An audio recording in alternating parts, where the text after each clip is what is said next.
the dark beneath the city of Noctharyn had a particular quality to it. Not the absence of light exactly, but the memory of light that had been taken away so long ago that most of the wolves living in it had stopped expecting it back. A child's voice broke that darkness. Small, careful, the voice of someone who had learned not to hope too loudly. Don't let them take the sun away again. Then light bloomed, gold and warm, spreading from behind a barred crystal gate deep beneath the upper city's golden towers. Solenne stood at the gate, one hand pressed flat against the iron bars, her palm glowing like the exact moment before sunrise. Outside the gate, if outside meant anything in a place built entirely of stone and tunnel, dozens of lower wolves knelt in the catacomb dust, faces lifted toward her light with the specific expression of people seeing dawn for the first time in years. Above them, far above, through layers of rock and ambition, the city trembled.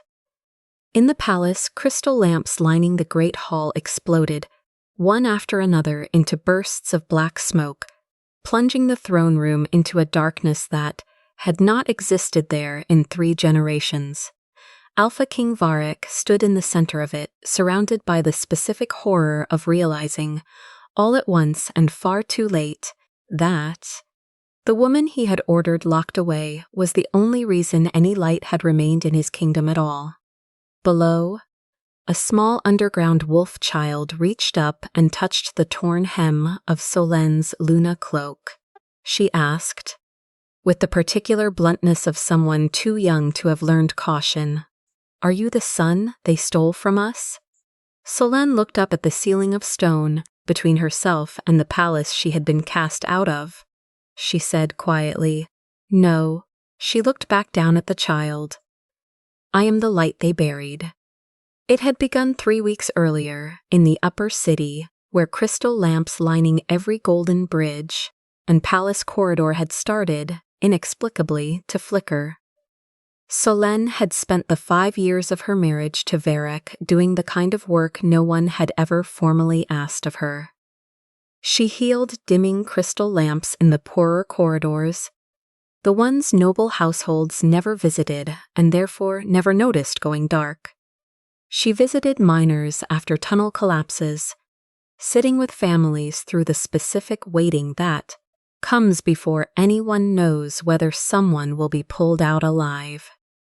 She had noticed, months before anyone else seemed willing to, that lower wolves kept disappearing from the palace census rolls without explanation, their names simply absent the following year, as if they had never been recorded at all.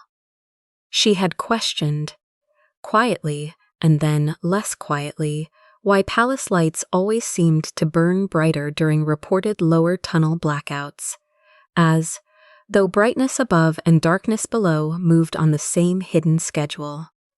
She had carried warm crystals down to blind children in corridors the palace staff avoided, watching shadows actually flinch and reeking from her light in a way that ordinary darkness did not behave. No one had believed her when she first mentioned it. The court had called her too curious, too involved in matters beneath her station, the specific kind of criticism reserved for people whose compassion makes the comfortable uncomfortable. The lower tunnels, when word of her visits eventually reached them, had simply called her kind. She had written formal warnings about the energy imbalance she sensed building beneath the city, submitted through proper channels to the Crystal Council, and watched them be filed without response, the same way she watched the missing census names go unquestioned. Crystal lamps lining every golden bridge and palace corridor had started, inexplicably, to flicker. Nobles in the great hall developed thin black veins near their eyes, the kind that spread slowly across days rather than appearing all at once. Shadow moved through the palace corridors in patches that should not have existed in a city built around constant crystal light. Solenne had noticed the cracks first. She always noticed first, because her gift made her sensitive to exactly this kind of wrongness. The places where light did not behave the way light should. She had pressed her palm to the crystal floor of the lower palace gallery and felt something pulling beneath it, a current running downward rather than up, draining rather than feeding. She had gone to the council with a warning. She had said the rot was not coming from above. It was rising from somewhere below the city's foundation. Somewhere the palace had stopped, looking at generations ago. Lord Eryx, head of the Crystal Council, and the man who had overseen the city's energy distribution for longer than Solenne had been alive, had interrupted her before she finished. Or from you, he said. It had not been a question. The Crystal Court convened within days. Eryx stood before the assembled nobles and presented his case with the precision of a man who had been building it long before he needed it, he said. Every chamber Solenne entered darkened within hours of her departure. He said the shadow plague's spread correlated precisely with her movements through the palace. He said her light, unnatural in its origin and uncontrolled in its effect, was calling the very darkness it claimed to dispel. Solenne stood in the center of the court and said, "No."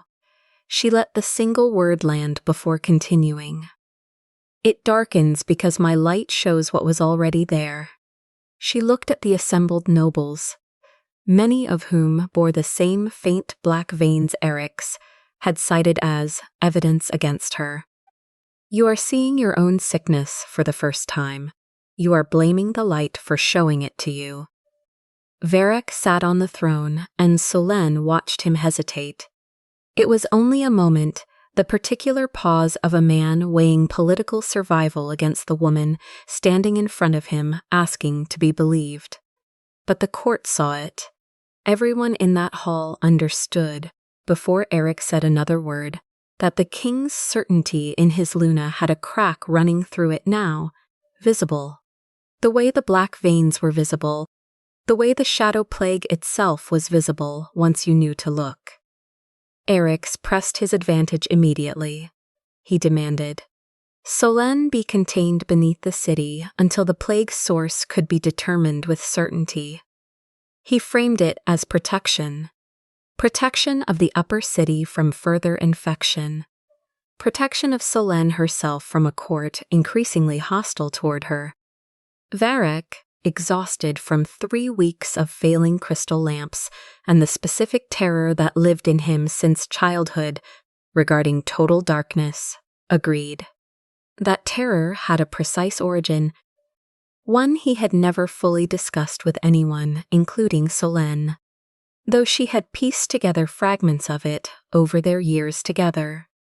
When he was 9, a tunnel collapse had trapped him and several dozen others in a mining passage for 3 days. The crystal lamps had failed within the first hour, their power lines severed by the collapse, and the darkness that followed had been complete in a way that ordinary night never was. He had heard wolves around him die in that darkness slowly, from injuries that might have been treatable if anyone could have seen well enough to treat them. He had emerged from that tunnel believing, with the kind of certainty that settles into a person before they are old enough to question it, that darkness itself was the enemy, that light at any cost was the only acceptable standard for a king to maintain. Eryx, who had served on the council since before Varek's birth, understood this fear intimately, having watched it form in real time. He had spent years, subtly and patiently, shaping Varek's leadership around that single inherited terror, ensuring that any threat framed as darkness adjacent would trigger exactly the response he needed. Solenne's light, paradoxically, became easy to frame as the threat precisely because it was the one force in the kingdom capable of revealing what Eryx had built in the dark. He told himself it was temporary. He told himself this was containment, not punishment, a careful measure taken under uncertainty rather than a judgment already rendered. He did not, in that moment, examine closely enough why temporary containment required an iron crystal gate and a descent into catacombs that had not been opened in decades. Solenne was led to the gate by guards who would not meet her eyes. She did not struggle. She looked at Varek through the bars as they closed, the iron crystal designed specifically to contain Luna gifts, cold and final in a way that ordinary stone would not have been. She said, "If my light is the danger, why are you afraid to let it touch the dark?" He had no answer. The gate sealed. She turned away from it and walked into the catacombs alone, carrying the only light that remained with her. The lower wolves found her within the hour. They emerged from side tunnels and broken mining shafts, with the particular caution of creatures who had learned that sudden light usually meant something arriving to take rather than give. Some were blind, their eyes clouded white from years without sufficient light to use them properly. Some carried the same black veins Solenne had seen on palace nobles, except theirs ran deeper, more advanced, the visible mark of years rather than weeks of exposure. Some had simply not seen anything resembling sunlight since before they could remember. Having been born in tunnels their parents had been born in a city that had apparently forgotten this part of itself existed. They knelt. Not in performance, not in the practiced manner of palace ceremony, but in the specific way people kneel when something they had stopped believing possible turns out to be real. They called her Sun Luna. Solenne knelt among them and pressed her palm to a dead crystal root growing from the tunnel wall. One of thousands that should have carried light through this entire district and instead sat cold and gray, drained of whatever had once moved through it. Her light flowed into the crystal. The crystal answered, briefly, with an image rather than illumination, a network of veins running upward through solid rock, connecting this exact spot, and 1,000 spots like it, directly into the palace towers above. The shadow plague had not descended from her. It had risen from theft. Captain Marin found her shortly after, a former palace guard, whose face Solenne vaguely recognized from years of seeing him stationed at noble entrances, though she had never once been told why he had disappeared from those posts 2 years earlier. He told her, as they walked, that he had been reassigned to lower tunnel patrol after refusing to enforce a crystal collection order that would have taken the last working lamp from a mining family with 3 young children. The palace had called it insubordination. He had called it the only decision he could live with. He had crystal sickness in his lungs, she could see, the same slow black creep that marked everyone down here, though his had progressed further than most. The particular cost of having spent 2 additional years breathing tunnel air that the upper city never had to breathe. He led her deeper into the tunnels, showing her what the palace census had apparently decided did not need counting. Dark nurseries where infants slept without enough light to develop properly, their mothers taking turns holding the only working crystal between several families, so that at least 1 child at a time could see clearly. Miners coughing crystal dust that had been pulled from their own homes to feed towers they would never be permitted to enter. The same dust now visible faintly in Neva's small chest when the light caught her at certain angles. Burial caverns with no names carved anywhere, because naming the dead required acknowledging they had been alive first, and acknowledging that had apparently never been part of the upper city's accounting. Homes with crystal lamps that had been dead for so long that children born in them had never associated light with safety. Only with the arrival of tax collectors checking what remained to be drained, before declaring a household's quota met for the season. Solenne walked through all of it with her light, steady, but unobtrusive, not flooding the tunnels with brightness that would have felt. To people who had learned caution around sudden change, like another kind of intrusion, she let people approach her light rather than imposing it. An old woman near one of the dimmer homes reached out and touched the edge of Solenne's glow with a single finger. The way one tests water before deciding whether to step in fully, and when nothing harmful happened, she began to weep quietly. The specific grief of someone realizing how long she had braced against a danger that had never actually been there. "We held up their city so long," Marin said.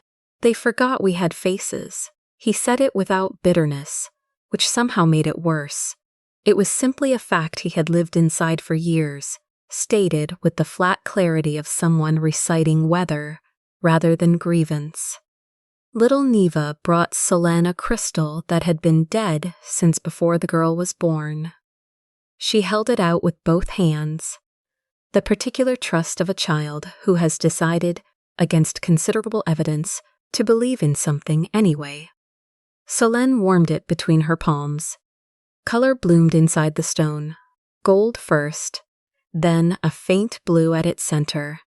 Colors the crystal had apparently been holding in reserve for longer than anyone here could remember seeing them. Neva's eyes went wide. She said she had never seen a crystal do that. She had never seen color at all, not really. Not the kind that lived inside light rather than simply existing as a word adults used. The lower wolves gathered slowly, drawn by word-moving tunnel to tunnel the way news moves in places without faster ways to carry it. They formed a circle around Solenne, not the kind of circle built from worship or possession, but the kind built from recognition. People who had been waiting, without quite admitting they were waiting, for someone to confirm that what had been done to them had actually happened and actually mattered. Above, Varek began asking questions he should have asked weeks earlier. He requested the plague healer's full records and found gaps where data should have been continuous, missing weeks, missing names, missing the specific pattern that would have told anyone, looking that the sickness moved from low to high rather than the reverse. He requested lower tunnel census numbers and found they did not match anything, not population estimates from a decade ago, not birth records, not anything that suggested anyone had been counting these people as people rather than as labor capacity. Eryx, when questioned, said lower data was irrelevant to upper city safety, that resources were better spent containing the confirmed threat than auditing tunnels that had always operated outside formal record-keeping. Varek did not fully believe him. He had not fully believed him in days, if he was honest with himself, which he had been avoiding being. He descended into the catacombs that evening, with guards, because the idea of entering this part of his own city without an escort felt to him like an unacceptable risk. He did not yet understand how badly that decision would read to the people he was about to meet. The lower wolves did not kneel to him. Solenne stood between Varek and the gathered crowd, her light steady, her expression giving him nothing to read except patience that was clearly running on a finite reserve. He said he had come to bring her back. She said, "You still think the city is above us." The sentence landed the way her sentences tended to land, simple and entirely accurate, and impossible to argue with. He looked around the tunnel, at the dead crystals, at the children with clouded eyes, at Marin's careful stillness, at the specific quality of patience these people had clearly developed because impatience had never once gotten them anything. He did not have a response that would not sound like an excuse. Priestess Vela, An old crystal scholar, Solenne, recognized from temple records though she had never met her directly, stepped forward from the gathered crowd, she said. Solenne's sunbond did not cause plague. It exposed rot and warmed what truth allowed to heal, she said, looking directly at Varek. Shadow does not hate light because light harms it. It hates light because light names its shape. She said if Solenne were removed from these tunnels, now, alone, the darkness here would simply close back over everyone she left behind. Faster than before, because hope interrupted cuts deeper than hope never offered. Solenne and Varek found the crystal drain chamber together 2 days later, following the same vein pattern the dead crystal had shown her in its brief flash of memory. It was enormous. A network of carved channels running from 100 different lower tunnel points up through solid rock into the palace's crystal towers, built with the kind of careful engineering that suggested decades of deliberate construction rather than any accidental drift. Eryx had increased the drain 3 weeks ago. The timing matched exactly with the Shadow Plague's first appearance in the upper city. Solenne understood why almost immediately. A noble delegation from a rival underground kingdom had been scheduled to visit, and Eryx had wanted the palace towers burning brighter than anyone had ever seen them, brighter than the visiting delegation's own city, regardless of what that brightness cost the tunnels beneath it. Varek stood in the drain chamber and looked at the channels running directly beneath the throne room he had been sitting in for 3 weeks while nobles around him developed black veins he had assumed were simply the plague's mysterious nature, he said. I did not lock away a plague. He looked at Solenne. I locked away the witness. Eryx moved against the truth the moment he understood its scope had become undeniable. He declared the lower tunnels fully infected and ordered quarantine gates sealed. A measure that would, if completed, trap thousands of lower wolves in darkness with no remaining light source at all, since the only light currently reaching them came from Solenne herself. Varek tried to lead Solenne back up before the gates closed, reasoning, in the rushed logic of crisis, that getting her to safety mattered more than the larger argument they had not yet resolved. She refused. I will not be carried back into the palace, while the people you buried remain beneath it. He said he was trying to save her. She said, you were afraid before the whole court. She let that settle, the way she let things settle, giving him no room to rush past the weight of it. You do not get to be sorry in a tunnel where only the forgotten can hear you. Eryx sent shadow guards into the tunnels that night, men whose loyalty had been bound through command rather than conviction, ordered to seize Solenne and break apart the gathering forming around her before it could become something he could no longer contain through sealed gates alone. The lower wolves moved to defend her, with whatever strength years of crystal sickness had left them. Solenne's light flared, bright enough to illuminate the entire tunnel network, in gold for one long moment, but she held back from using it as a weapon, recognizing in the guards' movements the specific hesitation of men following orders rather than malice, men who could perhaps still be reached rather than only fought. In the chaos, little Neva collapsed. Varek reached her first, kneeling in the tunnel dust, and saw what crystal sickness actually looked like up close for the first time. Her small lungs visibly glittering faintly through her chest with stolen crystal dust, the same dust that powered his palace towers, now lodged inside a child too young to understand why breathing had become difficult. She looked up at him and asked, with the specific honesty children manage before they learn to filter their questions, do palace children breathe light too? He had no answer that would not be a lie. The final crystal failure hit the upper city an hour later.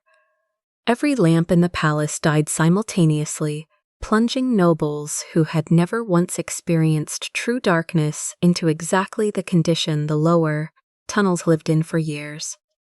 Eryx, cornered and desperate, blamed Solenne publicly one final time, declaring her continued presence beneath the city was now actively killing the palace's remaining light reserves. He activated the final crystal drain in response. A measure designed to pull every remaining spark from the lower tunnels at once, sufficient to restore palace light for perhaps a week, sufficient to kill every remaining ember of light below permanently. The only way to stop it, Vela explained grimly, was for Solenne to become a permanent sun core, to anchor herself directly into the drain system and burn continuously, indefinitely, at a cost to herself that no one in the chamber wanted to name aloud. Varek looked at the choice in front of him and understood he had run out of time to decide anything halfway. Solenne refused to let the choice be framed as the only one available. She demanded the trial happen below, in the tunnels, where the actual crime had occurred, rather than in a throne room built specifically to never have to look at its own foundation. Varek agreed. Opening the great tunnel gates and bringing the entire crystal court down into the dark for the first time in the city's recorded history. Nobles stood in catacomb dust beside lower wolves they had spent generations not counting, and the discomfort on their faces told its own kind of testimony before anyone spoke a word. Solenne placed both hands on the central crystal root. Golden light traveled through the hidden channels, illuminating for every witness present the full network connecting palace towers to lower nurseries, to burial caverns, to the lungs of every miner who had ever worked these tunnels. She said, "You called this infrastructure." She let the light hold the shape of every connection a moment longer. "I call it hunger with architecture." Captain Marin spoke next, his voice carrying the particular steadiness of someone who has waited a long time to be asked a question directly. "We held up their city so long they forgot we had faces." Mothers spoke. One woman, holding an infant who had been born with weakened lungs from years of crystal dust exposure, said she had lost 2 other children before this one, both listed in palace records as tunnel attrition rather than named deaths. She said their names clearly for the first time in any official setting, and the cavern walls caught the sound and turned it briefly into light. Miners spoke. An older man who had worked the deepest shafts for 30 years described watching 3 separate cave-ins over his lifetime where rescue resources had been diverted to upper city emergencies first. Lower tunnel survivors located only after upper concerns had been fully addressed. Children too young to fully understand what they were testifying about spoke anyway, because Solenne had told them their names mattered enough to be heard, and several simply said their names aloud, watching with quiet astonishment as the syllables caught light along the stone. Cursed wolves with advanced shadow rot spoke last, their voices weaker but no less clear, and as each name was given, it appeared briefly in light along the cavern walls, a registry the upper city had never bothered to keep, written now in something brighter and more permanent than ink. Neva, recovering but still pale from her collapse, was carried forward by Marin to say her own name into the light. It glowed the brightest of all of them, not because her suffering had been greater, but because she was the youngest, and the court understood, watching it, exactly what kind of future they had nearly allowed to continue unbroken. Varek knelt. Not on a throne room floor, not before a council table, but in the actual dust of the tunnels where these people had lived and died unnamed for generations. He said, "I locked away the only light that was not lying to me, He let the silence of the gathered crowd, upper and lower both, settle around the words. I called her dangerous because truth looked like plague to a kingdom built on theft. I protected the palace lamps while children below forgot the color of mourning. Records followed quickly after his confession, produced by Marin and corroborated by Vela's own archives. The crystal drain orders bearing Eryx's seal, falsified plague reports that had blamed Solenne specifically to deflect from drain timing, lower deaths recorded administratively as tunnel loss rather than citizen loss, Solenne's own ignored warnings filed and dated weeks before the plague's first appearance, payment records for the Shadow Guards, and finally, a private memo outlining the plan to permanently bind Solenne as a Sun Core once the crisis reached its peak. Eryx was arrested. He did not resist, having run out of room to argue against light that had already shown the court everything it needed to see. The council, in the immediate aftermath, expected Solenne to accept the Sun Core role anyway, reasoning that the city still needed light, and she remained undeniably its most reliable source. She refused. "I am not your lamp." She said it plainly, without anger, the way she said most things that needed to be entirely clear. She explained that a Sun Core would simply repeat the original crime in a different shape. One body, drained continuously to illuminate everyone else. The precise architecture of theft she had spent weeks exposing, now offered to her as solution rather than recognized as the same problem wearing gratitude instead of indifference. Instead, she taught both upper and lower wolves how to form sunbond circles together, hands joined on shared crystal roots, light moving between them mutually rather than extracted from one direction only. The first attempts were clumsy. Noble hands unaccustomed to physical contact with lower wolves hesitated before joining the circle. Lower wolves unaccustomed to being asked rather than commanded hesitated for entirely different reasons, uncertain whether participation would later be used against them. Solenne stood at the center of these early circles and simply waited, offering correction only when asked, allowing the discomfort to exist rather than rushing past it. It took time. It required patience from people unaccustomed to giving light rather than simply receiving it, and patience from people unaccustomed to being asked to share something they had spent years protecting through scarcity. But the light came. Slowly at first, then steadily, spreading through tunnel after tunnel until the entire underground city glowed gold together. Not palace first, not nobility first. Every level illuminated at once, for what witnesses agreed was the first time anyone could remember. Varek ordered the palace floors opened into permanent public stairways the following week, removing the sealed barriers that had kept lower access restricted for longer than anyone in the current court had been alive. The palace would face the city beneath it every day going forward, whether that was comfortable or not. The new lower tunnel law took shape over the following 2 months. Lower packs gained recognition as full citizens, with the legal standing that recognition required. Lower tunnel council seats became mandatory rather than optional, with representation proportional to population for the first time in the city's history. Crystal energy could no longer be drained from any district without documented consent from that district's own representatives.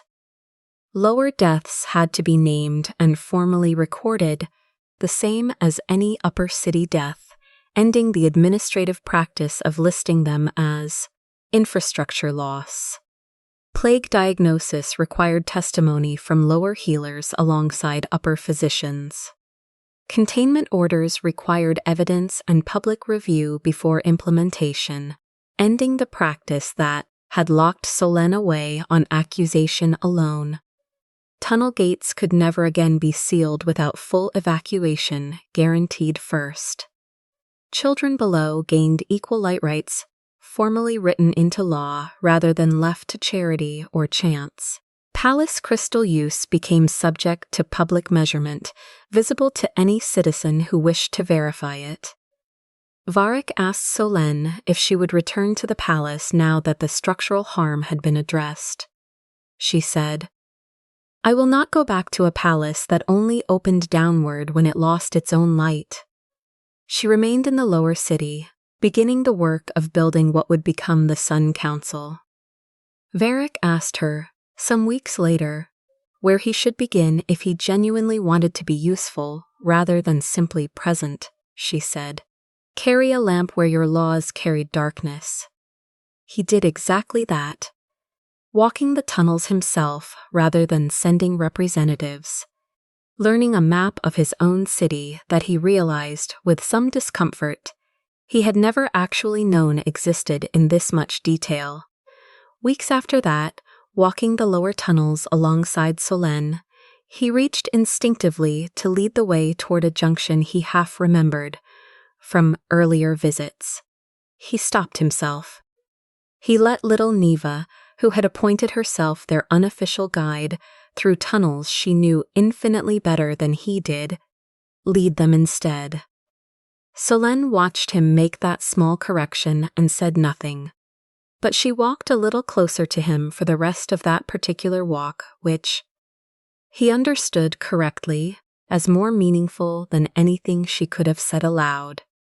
No instant forgiveness arrived in that moment. No mate mark flared. No wedding renewal followed. Only light beginning, very slowly, to move in both directions. 1 year later, the lower city was no longer hidden from anyone who cared to look. Sunbond circles glowed at every level of Noctharyn. Crystal energy shared rather than extracted. The entire underground kingdom lit by mutual agreement rather than theft. The drain chamber that had once funneled light upward in secret now stood open as a public monument, its channels visible and labeled. A reminder built into the city's own architecture of what had been done and what had been changed. Little Neva attended the city's first mixed upper-lower school, where children who had grown up in golden towers sat beside children who had grown up in catacomb dark, learning gradually that the distance between them had been built rather than natural. Her lungs had cleared slowly over the year, the crystal dust finally given room to dissipate now that the drain feeding it had been dismantled entirely.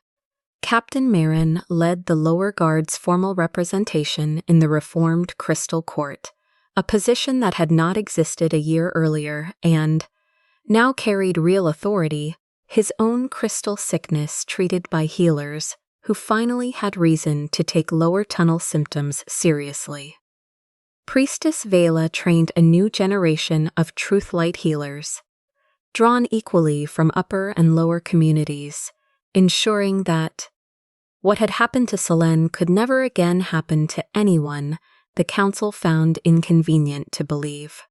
Varek held court once a month directly in the lower tunnels, a practice none of his predecessors had ever considered necessary.